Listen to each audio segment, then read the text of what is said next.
बच्चों के हकों की लड़ाई हो, उनके स्वास्थ्य को लेकर कोई लड़ाई लड़नी हो या कानूनी लड़ाई लड़नी हो, इस पर बहुत लंबे समय से एडवोकेट अशोक अग्रवाल इन सब चीज़ों के मुद्दे जो हैं वो लगातार उठाते रहते हैं, उनके साथ खड़े होते हैं। और वही शख्सियत आज हमारे साथ हैं किड्डोक्रेसी से बात करने के लिए। उनकी बात भी समझने की कोशिश करेंगे, लेकिन उससे पहले ये हम ज़रूर बताएं कि इस प्लेटफॉर्म पे हम कोशिश कर रहे हैं कि 0 से 18 साल के बच्चों से जुड़े हुए मुद्दे जो उनके पेरेंट्स के पास हम आवाज़ पहुंचा पाए या जानकारी पहुंच पाए, वो देने की कोशिश करते हैं। नमस्कार, मैं परिमल कुमार और किड्डोक्रेसी में आपका स्वागत है। हमारे साथ एडवोकेट अशोक अग्रवाल हैं। सर, ये बच्चों को लेकर जो लड़ाई है वो हम लोग भी लगातार हमने रिपोर्ट भी किया है जब हम चैनल में थे और अब अपना चैनल है।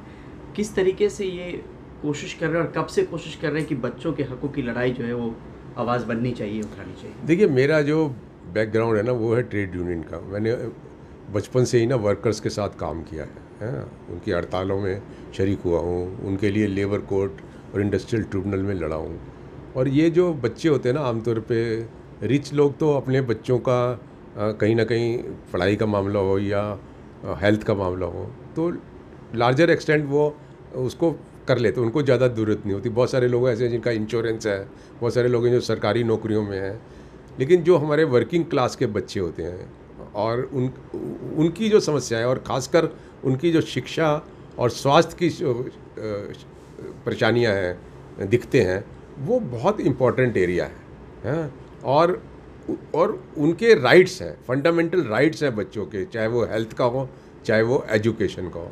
तो वो जो प्रॉब्लम्स होती है ना, उनको कोई स्कूल में प्रॉब्लम है या किसी के इलाज में कोई प्रॉब्लम है, तो वहाँ मैं ये कोशिश करता हूँ कि जो मैंने अपनी वकालत करी है, जो एक टैलेंट मैंने अपने में पैदा किया है, उसका इस्तेमाल जो है ना उन लोगों के लिए प्रायोरिटी पे किया जा सकता है। और मैंने देखा है कि जब हम किसी भी मुद्दे को लेकर कोर्ट में जाते हैं तो आम तौर पे रिलीफ मिलता है। वो हमने भी रिपोर्ट किया है, कई बार देखा। हाँ। जी। तो ये बहुत इम्पोर्टेंट चीज़ है मतलब। और ये कब से हमने देखा होगा सर, शुरुआती दौर से ही इन सब चीज़ों को लेकर आप लड़ाई लड़ते रहे हैं? देखिए, मज़दूरों की लड़ाई तो मैं 1969 से लड़ रहा हूँ। बीच में तो 1976 एमरजेंसी के अंदर तो मैंने फील्ड में जाके ट्रेड यूनियन किया और हड़तालें कराई, और अखबार भी चलाया 1.5 साल, मतलब बाई मंथली चलाया, वर्क क्रांति के नाम से। तो और उसके बाद 1997 में, जैसे मैंने आपको बताया कि सबसे पहला मैंने फ़ी हाइक का केस डाला, उसके बाद मैं गवर्नमेंट स्कूल के अंदर चला गया सिस्टम में, और सैकड़ों, मुझे आज तक पता भी नहीं है कि मैंने प्राइवेट स्कूल और सरकारी स्कूलों के हाई कोर्ट और सुप्रीम कोर्ट में कितने मुकदमे करे हैं, मुझे नहीं पता। मैं गिनती भी नहीं कर पा रहा, क्योंकि हर वक्त लड़ाई की, आगे की लड़ाई जो है वो मुझको बिज़ी रखती है। ऐसे ही स्वास्थ्य को लेकर भी, जब मैंने देखा कि छोटे बच्चा है, पैदा हुआ है, उसको आईसीयू चाहिए, आईसीयू बेड चाहिए, और सरकारी स्कूलों में, सरकारी अस्पतालों में आईसीयू बेड नहीं मिल रहा है, तो और वो मर गया इसलिए क्योंकि आईसीयू बेड नहीं मिला। तो ऐसे मुद्दे भी हमने उठाए। कई जगह लीवर ट्रांसप्लांट होना है 13 साल के बच्चे का, ईएसआई वाला पैसे नहीं दे रहा है, तो कोर्ट में गए, केस में डालते ही हमें पता लगा कि ईएसआई वालों ने उसको जो है 14 लाख का जो है चेक दे दिया और उसका ट्रांसप्लांट हो गया। तो मुझे लग रहा है कि इस तरीके की लड़ाई में आमतौर पे हमें सक्सेस मिलती है। एक बच्चा था जिसको था रेयर डिजीज़ था, 2013 की बात है, और एम्स ने ये बोल दिया था कि इसको 4,80,000 रुपये हर महीने का खर्चा है और लाइफ लॉन्ग है। आप सोच सकते हो 4,80,000 रुपये हर महीने, और वो रिक्शे वाले का बच्चा था वो, और उसके 5 बच्चे थे जिसमें 4 उसी बीमारी से मर चुके थे, एक ही बच्चा था ये, मोहम्मद अहमद करके लड़का था। तो वो फिर मेरे पास आ गया, और तो फिर बाद में हमने ये देखा कि अगर इसका केस नहीं डालेंगे तो ये मर जाएगा, और कोई तो कुछ है ही नहीं। फिर हमने कहा कोई बात नहीं, हम हार जाएंगे, लेकिन हमने उस केस को डाला, और उसके बाद तो क्या हुआ, उसने पूरे देश में नक्शा बदल दिया। मतलब आज सरकार ने कोर्ट के ऑर्डर के बाद एक पॉलिसी बनाई है रेयर डिजीज़ की, जिसके अंदर उन्होंने लिखा है कि हर एक व्यक्ति को 50 लाख तक सेंट्रल गवर्नमेंट जो है मतलब पैसा देगी खर्च करने के लिए। और आप हैरान होंगे कि ईएसआई के खिलाफ हमने बच्चों के केस डाले थे, छोटे छोटे बच्चे थे जो रेयर डिजीज़ वाले। आज बहुत सारे बच्चों को ईएसआई 1 साल में 1 करोड़ रुपया खर्च करती है। 1 साल में 1 करोड़ रुपया उनके इलाज को लेकर, एक बच्चे का ये, और वो कंटिन्यूस रहेगा जब तक वो लाइफ लॉन्ग है। तो ये एक तरीके से मैं समझता हूँ कि अद्भुत चीज़ें हैं जो आप तक लोग कैसे पहुंच पाएगा सर, मतलब पहुंचने का जरिया क्या है आप तक? क्योंकि आम तौर पे अदालत, वकील, चक्कर, ये सोच के ही लोग घबरा जाते हैं कि न्याय कहाँ से मिलेगा। जब तक बहुत परेशानी ना आ जाए वो कोर्ट के दरवाजे तक नहीं आते।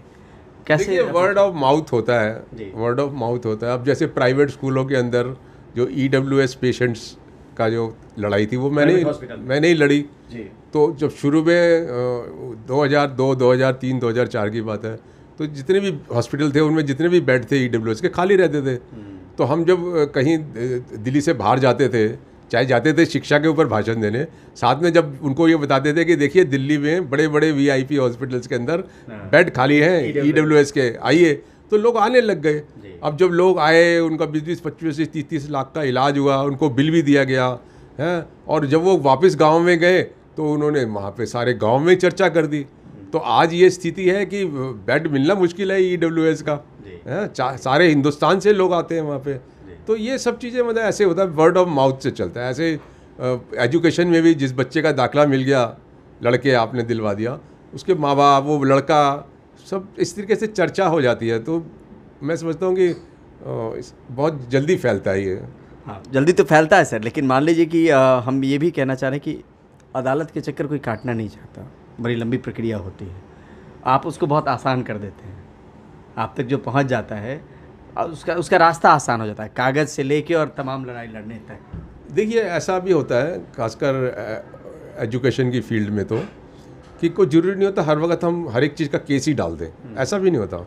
जब कोई प्रॉब्लम लेके आता है ना, हम उसके 5-6 स्टेप्स सोचते हैं कि पहले क्या करेंगे, अगर ये नहीं होगा तो दूसरा स्टेप क्या होगा, फिर तीसरा स्टेप क्या होगा।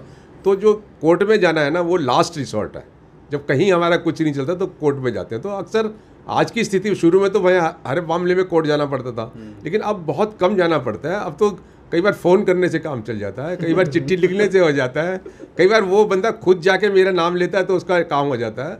तो वो थोड़ा माहौल बदल गया है। और एक्चुअली में आप फिज़िकली नहीं लड़ सकते इस सिस्टम से, आपको एक साइकोलॉजिकल एटमॉस्फेयर क्रिएट करना पड़ेगा, जहाँ गलत करने वाला ये सोचे कि अगर मैंने इसका काम नहीं किया तो ये अशोक अग्रवाल के पास पहुंच जाएगा और फिर मेरे को लीगल नोटिस और कोर्ट को देखना पड़ेगा। तो अगर ऐसा वातावरण आप समाज में पैदा करते हैं ना, तो लोगों का बहुत काम जो है ना अपने आप होगा। जबकि जरूरी नहीं है मेरा नाम लें लोग, लेकिन अब क्या करें जब ब्रांड बन गया तो। बहुत बहुत शुक्रिया सर किड्डोक्रेसी से बात करने के लिए। तो इस तरह के वीडियोज़ हम और भी इस प्लेटफॉर्म पर लाते रहेंगे, तो देखते रहिए किड्डोक्रेसी। बहुत बहुत शुक्रिया, धन्यवाद।